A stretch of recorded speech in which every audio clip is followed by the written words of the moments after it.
Welcome back मेरे दोस्तों, teachers college the teachers college पश्चिम बिहार से मैं आपका दोबारा स्वागत करता हूं। एक छोटा सा टॉपिक जो मैंने और लिया है आज आपके लिए, जिसको कहते हैं कम्युनिकेशन स्किल्स इन इंग्लिश। एक मैक्रो लेवल पे जानना, यानी कि बोलना सीखना, वॉइस एंड एक्सेंट या फिर ग्रामर हम हमेशा सीखते ही रहते हैं, पर अब हम जानना चाहेंगे what is communication skills. Communication skills means मैंने कुछ बोला किसी ग्रुप से, whether I communicate on internet, email, return में, किसी ऑर्गेनाइजेशन में, किसी से वर्बली कुछ बोला, जैसे स्पोकन, ओरल कम्युनिकेशन स्पोकन होता है, रिटर्न बोला, कुछ भी बोला किसी को। So it is an interchange of facts and opinions between two people, or maybe one person communicates. So something which is to do with interchange of facts and opinion, यानी कि कोई भी फैक्ट हो या ओपिनियन हो, किसी ने express किया कुछ, उसको हम कम्युनिकेशन कहते हैं। तो कम्युनिकेशन की एक प्रोसेस होती है, प्रोसेस ऑफ कम्युनिकेशन, जैसे कि जिसमें कि आपका आएगा sender, message, receiver, feedback and noise. तो इसमें कुछ फैक्टर्स जो मैंने डिस्कस किए हैं। सेंडर मीन्स जिसने मैसेज रिसीवर तक पहुंचाना है, ठीक है। तो कोई भी सेंडर हो सकता है, मैं, आप, कोई ऑर्गेनाइजेशन का मैनेजर, या फिर किसी ऑर्गेनाइजेशन से आउटसाइड किसी स्टेक होल्डर, जैसे कि बाहर के कोई लोग हैं, उनसे बात करना चाहते हैं ऑर्गेनाइजेशन वाले, या ऑर्गेनाइजेशन वाले किसी और एक्सटर्नल ऑर्गेनाइजेशन, दूसरी ऑर्गेनाइजेशन से बात करना चाहते हैं। तो सेंडर यानी कि sender sends the message to the receiver and the receiver sends the feedback back to sender कि मुझे मैसेज मिल गया है, ठीक है। तो हम इसमें ऐसे बात करेंगे कि सेंडर आइडिया को एनकोड करता है। Encode means trying to draft the message, यानी कि मैसेज को तैयार करता है, उसको एनकोड करता है, मैसेज को ट्रांसमिट करता है, जो कि आइडिया और the message is decoded by the receiver. So message का जो आइडिया एनकोड किया यानी भेजा गया, वो रिसीवर डिकोड करता है, यानी कि समझता है कि सेंडर क्या कहना चाहता है, और उसके बाद फीडबैक यानी कि रिसीवर फीडबैक देता है सेंडर को कि हाँ आपका मैसेज मुझे मिल गया है, ठीक है। तो इसमें आपका आ गया कुछ पार्ट्स, जो 6 पार्ट्स लिखे मैंने: message, encoding by the sender, transmission, receiver decoding, decoded message, acted upon and feedback to the sender. तो हमने ये छोटी सी बात की, एक प्रोसेस समझी कम्युनिकेशन की। अब हम जानना चाहेंगे कि इसमें क्या क्या इन्वॉल्व हो सकता है, यानी क्या क्या इन्वॉल्व हो सकता है कम्युनिकेशन में। Communication involves sound, action, sign, symbol, signal, gesture, cries, drum beats, anything. तो जब हम बात करते हैं कि कभी भी कम्युनिकेशन हुआ, तो that can be with the help of sound, action, sign. यानी कि कोई साउंड है, उससे आप समझ सकते हैं, बेल साउंड, और may be any sound which can be around you, any music, और एन एक्शन, किसी एक्शन से, लाइक साइन, सिंबल, सिग्नल्स, ठीक है। And then gestures, postures and gestures, आपका पॉस्चर, आपका body posture. Gestures means movement of legs, arms, shoulders, even sense organs भी include होते हैं उसमें। When we talk about the main methods of communication as the next 4th part, अब मैं आगे बढ़ूंगा। तो जब हम 4th पार्ट की बात करते हैं, जब 4th पॉइंट की बात करते हैं, we call some main methods of communication. तो main methods of communication are written, oral, non verbal, visual, ठीक है। तो रिटन मीन्स आपने कुछ लिख के दिया, whether it is an email या फिर पेपर पे ड्राफ्ट किया हुआ एक मैसेज, लिखा हुआ एक मैसेज, जिसको हम रिटन कम्युनिकेशन कहते हैं। ओरल, आपने कुछ बोला वर्बली। सिमिलरली नॉन वर्बल में आपकी बॉडी लैंग्वेज आती है, आपके पॉस्चर्स, जेस्चर्स और अपीयरेंस। जैसे कि मैंने बात किया, नॉन वर्बल कम्युनिकेशन हो गया बॉडी लैंग्वेज। आप बॉडी लैंग्वेज को प्रिटेंड करके काफी कुछ कम्युनिकेट कर सकते हैं विदाउट साउंड और विदाउट राइटिंग, ठीक है। तो बॉडी लैंग्वेज में आपके आ गया पॉस्चर्स में आपका आ गया movement of hands, arms, shoulders, legs, ठीक है। सिमिलरली टॉकिंग अबाउट पॉस्चर, आपका बॉडी पॉस्चर कैसा है। जनरली इट इज बिलीव्ड आपका posture can also communicate a lot. Gestures are movement of eyes, movement of lips. Similarly talking about your gestures, how your gestures are the movement of eyes, and similarly the lips. Appearance यानी आपकी appearance कैसी है, that also depends on how non-verbal communication में communicate, यानी कि कुछ आप बिना बोले कहे भी कह सकते हैं, ठीक है, और वो कम्युनिकेट करता रहता है। विजुअल यानी कि आंखों से देखा कम्युनिकेशन, उसमें आ गया साइन हो गया, किसी भी साइन को हमने समझा, जैसे for example sign which is to keep quiet, okay, keep quiet sign.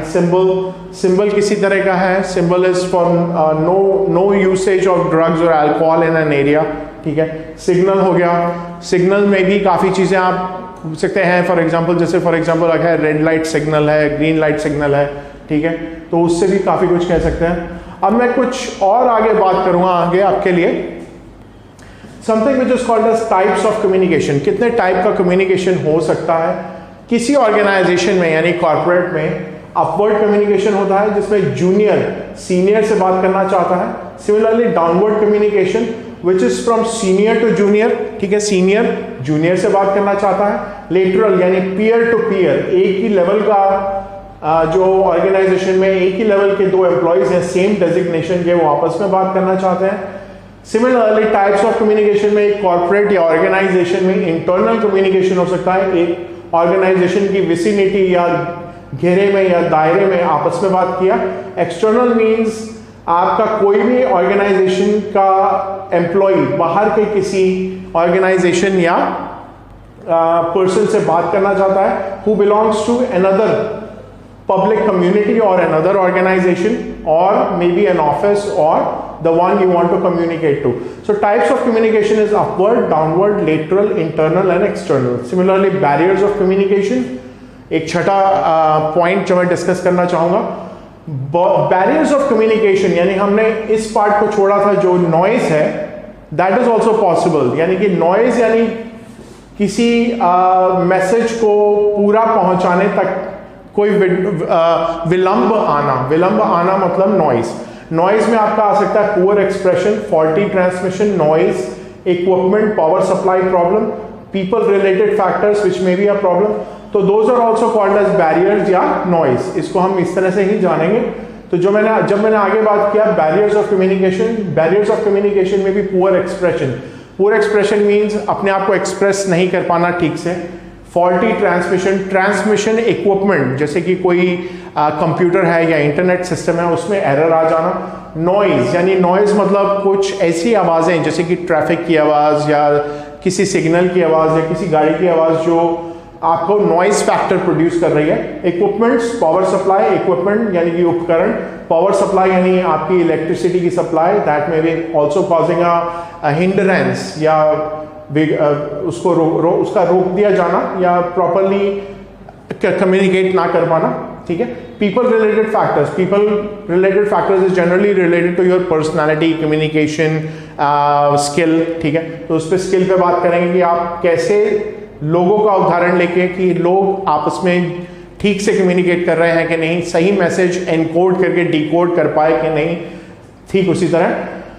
अब मैं पॉइंट 7 पे जा रहा हूँ। Point 7 in communication skills is called as corporate communication. यानी कॉर्पोरेट कम्युनिकेशन यानी एक पूरी ऑर्गेनाइजेशन, एक पूरा सिस्टम, एक कल्चर, एक पूरा कॉर्पोरेट ऑर्गेनाइजेशन कम्युनिकेशन, उसके बारे में बात करेंगे। First one is called as culture. Culture depends on कि पूरी ऑर्गेनाइजेशन जो है वो क्या कम्युनिकेट करना चाहती है, उनका मेन गोल, मोटिव, या फिर उसको हम बोलेंगे मिशन, विजन स्टेटमेंट्स क्या हैं। ठीक उसी तरह से वो कैसा कल्चर यानी कि वहाँ के लोग कैसे हैं, कैसे बात करते हैं, कैसे ग्रीट करने का स्टाइल है, क्या यूनिफॉर्म पहनते हैं, किस तरह की कल्चर वो अडैप्ट करते हैं, वो कॉर्पोरेट कम्युनिकेशन एक मैसेज खुद देती है as a part of culture. Similarly identity में आप जानना चाहेंगे कैसे वर्बली वो आपस में बात कर रहे हैं। Senior to junior, junior to senior, peer to peer यानी एक लेवल पे डेजिग्नेशन वाले लोग कैसे आपस में बात कर रहे हैं, क्या आइडेंटिटी वो देना चाहते हैं। Similar way talking about goals, mission statement, vision statement, talking about their futuristic perspective, perception as well as corporate identity, वही एक कॉन्सेप्ट है, ठीक है। फिलॉसफी में हम जानना चाहेंगे कि what is philosophy talks about how philosophical you are, यानी कि कॉर्पोरेट कम्युनिकेशन में फिलॉसफी में हम जानना चाहेंगे how philosophical you are, what kind of seniority do you have in organisation, कितना बड़प्पन आप रखते हैं किसी इमेज को बनाने में, कल्चर को बनाने में, या फिलॉसफी यानी कि जिसको हम जाएंगे या सोचेंगे और कहेंगे कितना बड़प्पन है आपके ऑर्गेनाइजेशन की पूरी कम्युनिकेशन में। सिमिलरली टॉकिंग अबाउट इमेज है कॉर्पोरेट इमेज, यानी कॉर्पोरेट इमेज को जानेंगे कि आप कितना इमेज रखते हैं पूरे ऑर्गेनाइजेशन का बाहर के वर्ल्ड में या पूरी दुनिया में या पूरे कंट्री में या पूरे एक एरिया में।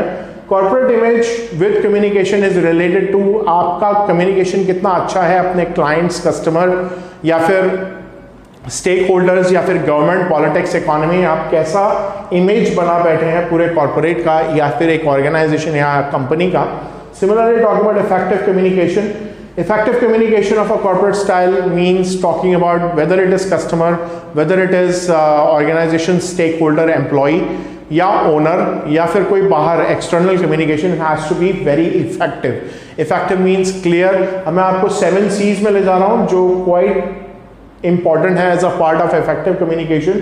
हालांकि कॉर्पोरेट कम्युनिकेशन से मेरा सिर्फ इतना मतलब था समझाने का कि कॉर्पोरेट्स यानी ऑर्गेनाइजेशंस, कंपनीज ये आपस में कितने फैक्टर्स पे कम्युनिकेट करना जानती हैं ठीक से, ठीक है। तो communication with a corporate communication type is having about 5 factors. Similarly हम जानना चाहेंगे कम्युनिकेशन में एक बहुत अच्छा कंसेप्ट आता है 7 C's of communication.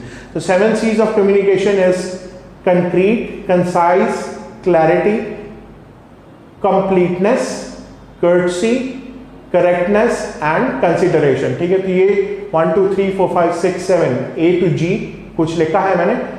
7 C's of communication. Concrete, concrete यानी जो भी आप कहना चाहते हैं, जो भी आप sender to receiver message communicate करना चाहते हैं वो कंक्रीट यानी सॉलिड मैटर में लिखें। सॉलिड मीन्स वेरी स्पेसिफिक, यानी स्पेसिफिक मतलब एज एन एग्जाम्पल मैं बोलना चाहूँगा कि concrete means very sharp and very precise, ठीक है।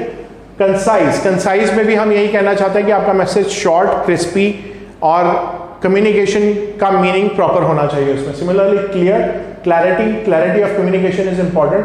कंप्लीटनेस, पूरा मैसेज प्रॉपर होना चाहिए। कर्टसी, कर्टसी यानी अच्छी softness, warmth of the language, language का यूज करना उसमें बहुत जरूरी है। अच्छा, करेक्टनेस, पूरी करेक्टनेस यानी ग्रामेटिकली करेक्ट और रिस्पेक्ट वाइज करेक्ट होना चाहिए। Similarly consideration, consideration is talking about how do you consider in the communication, how do you consider the entire message which is being encoded and decoded. तो उसको आप consider करके आप consideration में से समझेंगे कि for example talking about particular person is talking to an external, तो उस चीज़ को एक्सटर्नल कम्युनिकेशन, एक्सटर्नल कम्युनिकेशन में एक ऑर्गेनाइजेशन का आदमी किसी और से बाहर बात कर रहा है तो उसकी कंसिडरेशन को देखते हुए you choose the language, the opinions and the message, ठीक है। मैं आपका दोबारा काफ़ी थैंकफुल हूँ, आपने टाइम दिया दोबारा मुझे सुनने का। लाइक करें, शेयर करें, सब्सक्राइब करें। मैं द टीचर्स कॉलेज पश्चिम बिहार से आपका एक बहुत अच्छा वेलकमिंग टॉपिक लिया आज कम्युनिकेशन स्किल्स का। I wish you good luck for the future. Thank you.